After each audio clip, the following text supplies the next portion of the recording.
आशा करता हूं आप सब बहुत अच्छे होंगे। मेरा नाम है सिद्धांत अग्निहोत्री। स्टडी ग्लोस पे आपका बहुत बहुत स्वागत है। दोस्तों, आज हम बहुत ही इंपॉर्टेंट टॉपिक की बात करेंगे।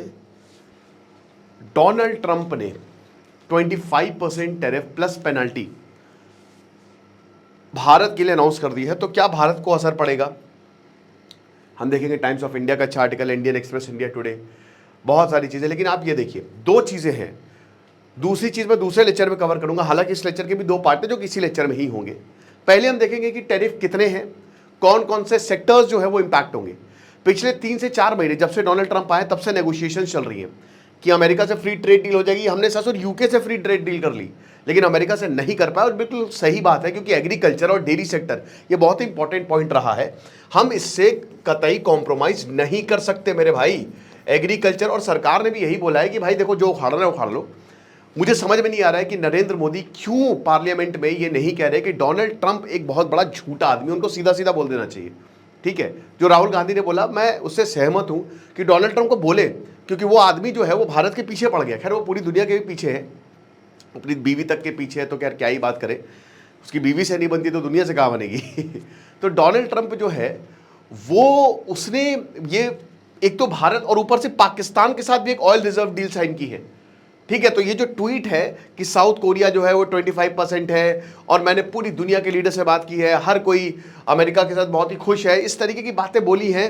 लेकिन यहां देख सकते हैं ना कि ऑयल रिजर्व्स, ये पाकिस्तान के साथ इन्होंने एक बहुत बड़ी ऑयल रिजर्व्स डील साइन की है, और बता रहे हैं कि ये शायद इंडिया के साथ फ्यूचर में डील करे। अच्छा, अब आप ये देखिए, ये इतने बड़े चोर लोग हैं, इतने बड़े चोर हैं कि ये क्या कर रहे हैं कि कह रहे हैं पाकिस्तान से हम डील साइन करेंगे, और भारत पे क्या इल्जाम लगाया कि तुम रशिया से तेल क्यों खरीदते हो। तो आप देख सकते हैं कि दोगलापन कितना। मन करा कि अभी कि ये कह रहे हैं कि पाकिस्तान से, तो ये खुद पाकिस्तान में डील साइन करके बैठे हुए हैं, हमने तो कुछ नहीं बोला। तुम्हारा इतना दोगला जो चेहरा है वो तो सामने आ रहा है, और हमसे बोल रहे हैं कि तुम रशिया से डील क्यों कर रहे हो, इसलिए हम तुम पे टैरिफ लगा रहे हैं। ये हालात। लेकिन मेरे ख्याल में, क्योंकि हमने RCEP को भी इसीलिए ज्वाइन नहीं किया था क्योंकि हमारा डेयरी सेक्टर इंपैक्ट होता, तो हम अपने dairy sector, agriculture, MSME, entrepreneurs, farmers, इनके साथ कॉम्प्रोमाइज़ नहीं कर सकते। और ये एक बहुत बड़ा कंटेंशियस पॉइंट था। मैंने इस पर काफ़ी लेक्चर्स भी लिए थे कि कौन कौन से प्रोडक्ट हैं जिस पर दिक्कत हो रही थी। लेकिन दोस्तों, आपको बता दूं कि इस टैरिफ से बहुत ज़्यादा भारत को फ़र्क शायद ना पड़े। ठीक है, स्टॉक मार्केट पे डेफिनेटली पड़ेगा भी। स्टॉक मार्केट काफ़ी डाउन भी है, काफ़ी समय से वो चीज़ आ ही नहीं पाई है। ठीक है, जो पिछले साल सितंबर अक्टूबर में जब खूब सारे गेंस कमाए गए थे, अभी कहीं ना कहीं वो चीज़ मिसिंग है स्टॉक मार्केट में। थैंक्स टू डोनाल्ड ट्रंप, उनकी वजह से हो रहा है। बात करेंगे। बता दूं कि कल से क्लास शुरू होगी, तो आज रात 12 बजे भैया फटाक से आ जाओ। डीप वर्क, आप फोकस करना सीख जाओगे। हमको बस 1 महीना दे दो, डेमो वीडियो भी आ जाएगा। तो बस आपके पास आज रात 12 बजे का दिन है, तो आइए। टेलीग्राम ग्रुप भी बन गया है। 30 टेक्निक्स हैं डीप वर्क की, हर दिन एक टेक्निक हम बताएंगे, तो ये सारे डिस्ट्रैक्शंस खत्म हो जाएंगे। डिस्क्रिप्शन और कमेंट बॉक्स में लिंक है। ओके, तो सबसे पहले तो डोनाल्ड ट्रंप ये कह रहे हैं, इन्होंने इनका जो सोशल मीडिया ट्रुथ, उस पर इन्होंने बोल दिया है कि हाँ, हमने 25% तो पेनल्टी लगाई है, उसके बाद एडिशनल पेनल्टी 25% टैरिफ लगा और एडिशनल पेनल्टी भी लगाई है। यानी कि एक अपैरल आइटम जिसमें सिर्फ 12% था, अब उसको 37% पे रखा जाएगा। आप समझ रहे, 25%, 12% प्लस पेनाल्टी जो अभी तक पता नहीं है।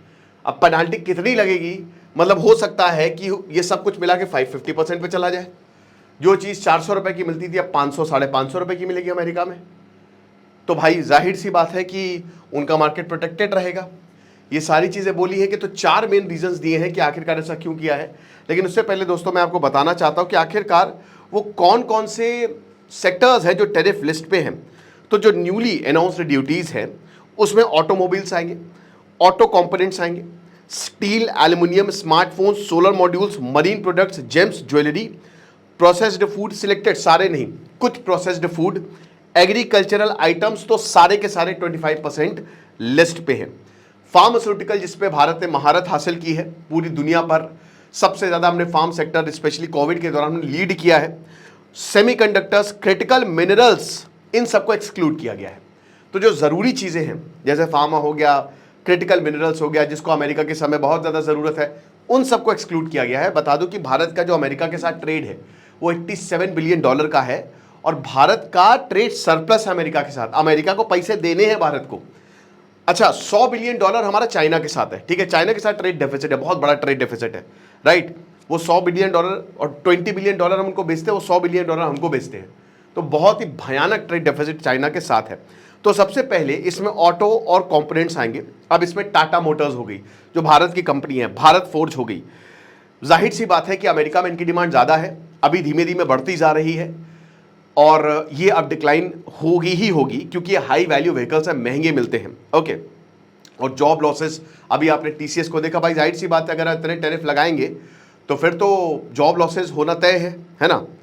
देन उसके बाद इलेक्ट्रॉनिक्स एंड सोलर, जो कॉन्ट्रैक्ट मैन्युफैक्चरर है, जो स्मार्टफोन्स को असेंबल करते हैं, सोलर पैनल, क्योंकि roof top solar panel Bharat भी बहुत ज़्यादा सब्सिडी देती है, तो भारत में तो कोई दिक्कत नहीं, अमेरिका में दिक्कत है, तो उनके भी प्रॉब्लम उनको भी क्रिएट होगी। Then there is jewellery and marine export. अगर हम ज्वेलरीज की बात करते हैं तो हम $9 बिलियन का उनको बेचते हैं, ठीक है ना, ये भी 25% स्लैब के अंडर है। देन देयर कपड़ा, जो टेक्सटाइल जिसकी सबसे ज़्यादा पूछ होती है पूरी दुनिया में, भारत के कपड़े की, बांग्लादेश के कपड़े की, तो बांग्लादेश तो छोड़ दीजिए, भारत की बात करें तो इम्पैक्ट मिक्स्ड है, ठीक है। हो सकता है कि कुछ इंडियन प्लेयर्स जो है वो लो कॉस्ट कैटेगरी में बेनिफिट कर जाए, ठीक है। अगर अमेरिका जो है चाइना और वियतनाम पे टैरिफ लगाए रखता है तो भारत को, जाहिर सी बात है, ये आप ऐसे समझिए कि भारत पे टैरिफ कम है, बाहर ज़्यादा है। जैसे वियतनाम, चाइना, लाओस, इन सब जो साउथ ईस्ट एशियन नेशन है ना, जापान, इनके प्रोडक्ट अमेरिका में बहुत बिकते हैं, तो वो प्रोडक्ट ₹1000 के हैं। अब टैरिफ लगा के बहुत महंगे हो गए, एक एग्जाम्पल दे रहा हूँ, लेकिन भारत के टैरिफ लगाने के बाद भी 700-800 है, तो जाहिर सी बात है फिर भी लोग भारत को प्रेफर करेंगे। लेकिन ये भारत के लिए एक अच्छी अपॉर्चुनिटी है, क्योंकि भारत दूसरे देशों के साथ अपने संबंध अच्छे कर सकता है। अमेरिका और भारत के संबंध तो खराब हो चुके हैं, डोनाल्ड ट्रंप ने एकदम पगलापा छेड़ दिया है। और वही मैंने जब आने भी वाले थे तब भी मैंने बोला ये आदमी पागल है, कोई भी हो जाए प्रेसिडेंट, लेकिन डोनाल्ड ट्रंप, तब आप लोग बहुत बोले थे, अरे सर देखिएगा क्या करेगा, देख लिया ना क्या कर दिया, सारे डिसीजन, पूरी दुनिया को बर्बाद करके रखा हुआ उस आदमी ने। 0.2% से लेकर 0.5% तक नुकसान हो सकता है जो इंडिया की जीडीपी है, तो ये बोला है। अब दोस्तों यहां पे डोनाल्ड ट्रंप ने बोला है कि देखो भाई 4 रीजन है। एक तो जो भारत बहुत ज्यादा इंडियन टैरिफ, अभी एक एक चीज की हम परत बताएंगे, ठीक है ना, कि क्या भारत को इंपैक्ट होगा। तो हाई इंडियन टैरिफ, उसके बाद जो भारत ने ट्रेड बैरियर्स लगा के रखे हुए हैं, फिर इंडिया का जो कंटिन्यूइंग बायल, और अच्छा ये बहुत बड़ी इन्होंने बात बोल दी है, तो ये भारत को बोलना चाहिए कि तुम भी तो पाकिस्तान के साथ ट्रेड कर रहे हो, तो जो ऑयल और मिलिट्री आप रशिया से खरीद रहे हो या जो बेच रहे हो, ये हमको बिल्कुल भी मंजूर नहीं है। अब देखिए क्या वाकई में ऐसा है, तो एक एक करके हम देखते हैं। पहली चीज, डोनाल्ड ट्रंप ये बोलते हैं कि भारत जो है, अमेरिका जो है, वो भारत के साथ कम बिजनेस करता है, इंडियन टैरिफ जो है वो बहुत ज्यादा हाई है। हो सकता है ये ट्रू हो, लेकिन आपको बता दूं कि भारत का जो एवरेज टैरिफ रेट है वो 17% है। अमेरिका अगर यहां पे बेचता है कुछ भी तो 17% उस पर लगेगा ही लगेगा, जो कि अमेरिकन एवरेज से ज्यादा है। मेरे भाई, WTO में हम एक डेवलपिंग नेशन है और अमेरिका एक डेवलप्ड नेशन है, आप समझ रहे हो। WTO की लिमिट के हिसाब से हम टैरिफ लगाते हैं। जाहिर सी बात है कि जब आप उस लेवल पे नहीं पहुंचे हो तो आपको रियायतें ज्यादा दी जाती हैं। तो भारत को रियायतें ज्यादा दी गई हैं, ये वर्ल्ड ट्रेड ऑर्गेनाइजेशन के हिसाब से हम चल रहे हैं, उस हिसाब से हमको दिक्कत नहीं है। अमेरिका ऑलरेडी एक डेवलप्ड मार्केट है, वहां की जीडीपी पर कैपिटा हाई है, तो लोगों को दिक्कत नहीं है, लोग खरीद लेंगे महंगा भी। वहां पे सब कुछ जो है वो सरकार देखती है। जैसे भारत में तो आपको छोटा छोटा करके बचाना पड़ता है पैसा, पूरा जीवन निकाल दिया, फिर आखिरी में बोलते चलो घूम लेते हैं। गोरे लोग ऐसा नहीं करते हैं, उनका मेडिकल, उनका स्कूल, सब कुछ उनको 10 साल तक बस पैसा देना पड़ता है अपने पास से, उसके बाद सब कुछ सरकार करती है, सब कुछ, एक एक चीज। तो उनको इतनी टेंशन नहीं, वो घूमते रहते हैं, वो मस्त अपनी लाइफ एंजॉय करते हैं। लेकिन भारत के साथ ऐसा नहीं है।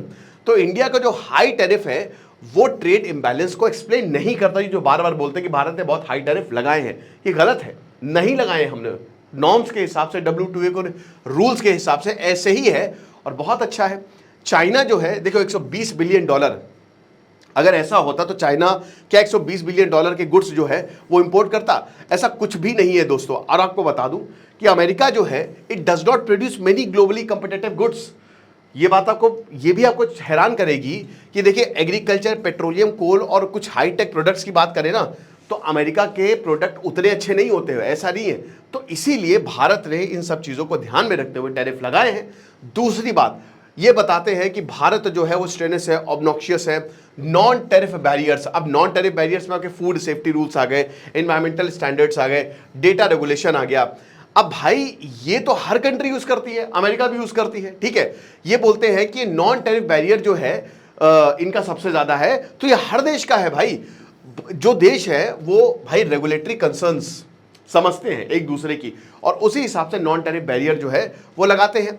लेकिन भारत कहता है कि जैसे अमेरिका क्या कहता है, ठीक है, कि जो प्रोटेक्शनिस्ट है, हम प्रोटेक्शनिस्ट नहीं है अमेरिका को, क्योंकि ये चाहता है कि जो पेटेंट प्रोटेक्शंस हैं, e commerce, free cross border data flow है, ये सबकी सब सारी की सारी परमिशंस मिल जाए। तो भारत इन चीज़ों को लेकर ध्यान देता है, और हमारा जो डेयरी प्रोडक्ट है, जो हमारा डेयरी सेक्टर और एग्रीकल्चरल सेक्टर है, उसको लेकर भी भारत जो है वो काफ़ी ज़्यादा सतर्क है। फिर उसके बाद ये बोलते हैं कि रशिया से तुम क्यों डिफेंस खरीदते हो, क्या प्रॉब्लम है तुमको? अरे मेरे भाई, भारत एक सॉवरेन कंट्री है, और तुम थोड़ी ना आए थे, हम 60 सालों से रशिया हमारा दोस्त है और एक बहुत बड़ा डिफेंस पार्टनर है। तुमने तो पाकिस्तान को सपोर्ट किया है, तुमने तो चाइना को भी सपोर्ट किया है, तो किस मुंह से तुम कह रहे हो कि तुम जब रशिया से जो है वो बिजनेस मत करो, है ना? और ईरान से भी, अच्छा अब बता दो कि 6 इंडियन कंपनीज पर सैंक्शन लगा दिए गए, ये भी एक खबर है। इंडिया, वो कंपनी ईरान से तेल खरीद रही थी, तो उन पर भी सैंक्शन लगा दिए गए हैं। तो मतलब तुम करो तो सब बढ़िया, और हम करो तो तुमको बड़ी मिर्ची लगती है, ठीक है। चौथा ये बताते हैं कि अच्छा क्यों इतना ऑयल तुम रशिया से खरीदते हो, जब वेस्ट मॉस्को को आइसोलेट करना चाहता है। ये हमारी प्रॉब्लम है, हमको एनर्जी चाहिए, हम तेल प्रोड्यूस नहीं करते अमेरिका की तरह, तो हमको तेल चाहिए, और अगर हमको अफोर्डेबल ऑयल मिल रहा है तो क्या दिक्कत है? अब अगर इतना ही आपको तो आप यूक्रेन को पैसा मत दो भाई। नेटो, अभी मैंने एक लेक्चर लिया था कि नेटो की असली मंशा क्या है। नेटो पूरी दुनिया में लड़ाई लगवाता है, नेटो को पीस नहीं चाहिए, तभी वो ईस्टर्न यूरोपियन कंट्रीज को अपने साथ शामिल कर रहा है। अगर तुमको पीस चाहिए तो डायरेक्ट बात करो व्लादिमीर पुतिन से, लेकिन तुमको चाहिए पूरी दुनिया में लड़ाई। तो भारत भी डिस्काउंटेड रशियन क्रूड ऑयल खरीदता है, और भाई यूरोप भी तो शुरुआत में खरीद ही रहा था, ऐसा तो है नहीं। तो Europe union, UK, Japan, Indonesia, Vietnam, वो एक कंसिस्टेंट पैटर्न को फॉलो करते हैं। भारत को इससे फायदा मिल सकता है। याद रखिएगा कि बाकी देशों की अगर बात करते हैं तो उतना नुकसान भारत को नहीं है। तो जो बात हो रही है कि बहुत ज्यादा टैरिफ लगा है, एक्चुअल में इतना हमको फर्क नहीं पड़ेगा जितना इन देशों को पड़ेगा। ओके, मोस्ट फेवर्ड नेशन होने के बावजूद, जैसे जापान ने, आप देखिए यूके को 10% टैरिफ है, यूरोपियन यूनियन जापान को 15% पे है, इंडोनेशिया 19%, वियतनाम 20%, भारत का 25% है। लेकिन बाकी जितनों पे टैरिफ लगा हुआ है ना, क्योंकि इनके प्रोडक्ट महंगे हैं, उतनी दिक्कत की बात नहीं है। तो इसीलिए भारत के प्रोडक्ट को एज मिल सकती है। और आपको बता दूं कि ज्यादातर टैरिफ इन पार्टनर से एलिमिनेट करने की कोशिश की है। साथ ही साथ अब जैसे जापान है, जापान कह रहा है कि सुनो, हम लगभग $550 बिलियन अमेरिका में निवेश करेंगे। यूरोपियन यूनियन ने बोला है कि हम $750 बिलियन निवेश करेंगे, अमेरिकन एनर्जी, इंफ्रा, मैन्युफैक्चरिंग। तो ये बता रहे हैं मतलब एक तरीके से कि तुम हम पे कम टैरिफ लगाओ, हम बहुत पैसा डालेंगे तुम्हारी इकोनॉमी में। ओके, तो ये क्या है? ये ऑयल, गैस और आर्म्स। भाई निवेश का मतलब क्या है कि आप कुछ ना कुछ खरीदोगे, तो ये सारी चीजें खरीदेंगे, तो अमेरिकन इंडस्ट्री को डायरेक्टली। उसके बाद इन्होंने प्रॉमिस किया है कि जो रेगुलेटरी हर्डल्स हैं एग्रीकल्चर गुड्स और ऑटोमोबाइल्स में, उसको हम कम करेंगे। वियतनाम, तो उस हिसाब से भारत की जो पोजीशन है वो बहुत ज़्यादा अलार्मिंग नहीं है। आपको क्या लगता है मुझे कमेंट बॉक्स में बताइएगा। बट देखो, मार्केट शायद नीचे जा सकता है, और अब जो है वो तो हमको झेलना पड़ेगा ही। तो वही है, बाकी आप हमारे कोर्स को अवेल करें, डिस्क्रिप्शन कमेंट में लिंक है। कल से क्लासेस शुरू होंगी। खुश रहिए, पढ़ते रहिए। दिस इज सिद्धांत अग्निहोत्री, साइनिंग ऑफ।